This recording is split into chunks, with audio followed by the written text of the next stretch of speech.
আমাদের আমাদের ফ্যাক্টরির ব্যাপার আমি বলবো, ওভারঅলে কিন্তু আমি মনে করি বাংলাদেশের মধ্যে সব জায়গায় একই অবস্থা।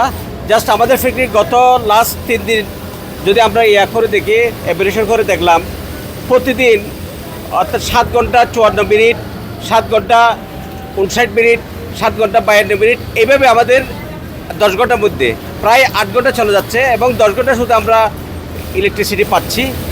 এখন ইলেকট্রিসিটি পাচ্ছি আমরা জেনারেটর দিয়ে করতেছি। এখানে আরেকটি ইন্টারাপশন হচ্ছে, আমরা পর্যাপ্ত পরিমাণ সেভাবে আমরা ডিজেল এই ফুয়েলটা কিন্তু আমরা সে পাচ্ছি না। এই অনেক সময় আমরা দেখা গেছে এই ফুয়েলের কারণেও আবার ইলেকট্রিসিটি যাচ্ছে, আবার ফুয়েলের কারণে আমি জেনারেটর অপারেট করতে পারতেছি না। দেখো ওখানে 1 ঘন্টা 2 ঘন্টা এভাবে কিন্তু আমাদের একটা প্রোডাকশনের আমাদের ইন্টারাপশন হচ্ছে।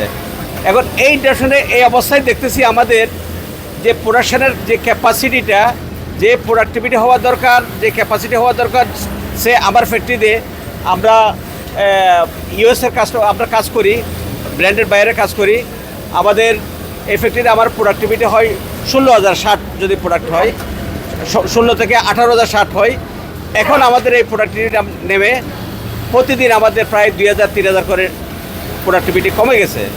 এবার যে জিনিসটা ইনফ্যাক্ট আমাদের এটা হিট করতেছে কিন্তু আমাদের শিপমেন্টে, আমাদের প্ল্যান অনুযায়ী যেভাবে আমরা প্ল্যান করতেছি সেভাবে কিন্তু হচ্ছে না।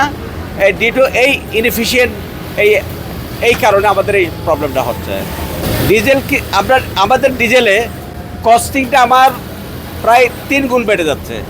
আমার পাওয়ার সে যে ডিজেলটা হচ্ছে এই কস্টিংটা আমার প্রায়, আমরা হিসাব করে দেখছি আমাদের প্রায় 3 গুণ প্রোডাক্ট কস্ট বেড়ে যাচ্ছে। সময় মতো আমরা ডিজেল আদৌ পাচ্ছি না। আমরা সারা রাত আমাদের লোক আজকে ডিজেল পাইলাম, আমরা 200 কেজি 300 কেজি ডিজেল পাইলাম, এরপরে আমরা ডিজেলের জন্য পাঠাই, সারা রাত দাঁড়ায় থাকার পরে এরপর হয়তো সৌভাগ্যক্রমে আমরা ডিজেলটা পাচ্ছি।